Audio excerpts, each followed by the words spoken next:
Avant d'entendre notre chroniqueur Patrice Ferrus, cette information, les ministres des Finances de la zone franc étaient à Paris lundi. La Banque de France alerte sur les taux d'endettement qui explosent en Afrique. Le Gabon et le Congo sont particulièrement visés. Et c'est à vous Patrice, bonsoir. Bonsoir Panté. Alors c'est en ce moment le mondial de l'automobile à Paris, vous y étiez.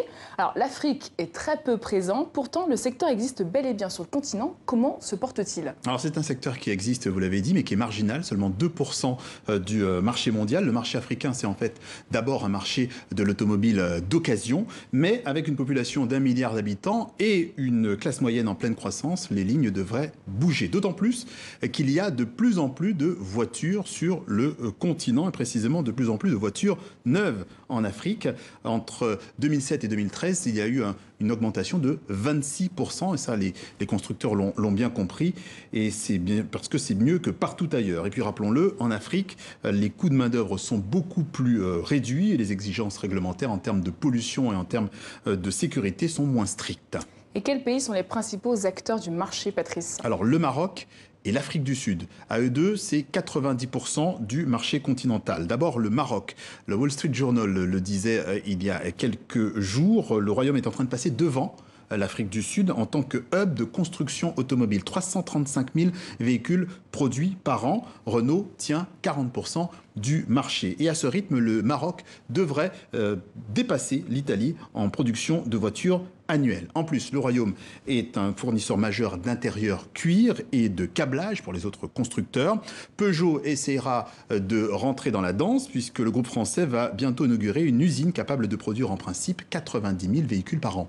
Et pour l'Afrique du Sud, Patrice? Alors, pour l'Afrique du Sud, c'est un peu en dessous. Les chiffres varient selon les sources, mais on est environ autour de 330 000 unités produites par an. Mais surtout, ce qu'il faut retenir, c'est que le marché en Afrique du Sud est bien plus important qu'au Maroc. 400 000 voitures sont vendues, je dis bien vendues chaque année en Afrique du Sud. C'est plus du tiers des voitures vendues sur le continent et tous les grands constructeurs, que ce soit de voitures ou que ce soit de poids lourds, ils sont Ford, Volkswagen, BMW, Tata ou encore Renault. Alors d'autres pays commencent à émerger dans le paysage comme le Rwanda et la Namibie. Quelle est leur stratégie?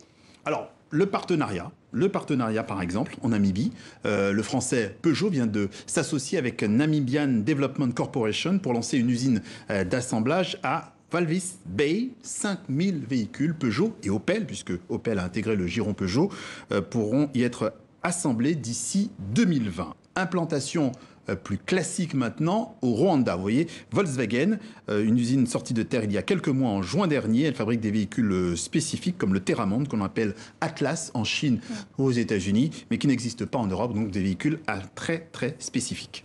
Mais là, on parle d'implantation d'entreprises étrangères au sein des pays africains. Est-ce qu'il y a vraiment des marques qui viennent du continent? Alors, il y a des marques qui viennent du continent, mais ce sont souvent des marques anglophones, comme Inonson au Nigeria, à part les moteurs et le châssis qui sont fabriqués au Japon, tout le reste est produit localement.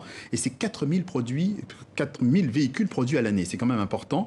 Des autres marques plus ou moins confidentielles. On a la Kira Smack en Ouganda, que l'on voit ici. C'est un véhicule pour la classe moyenne.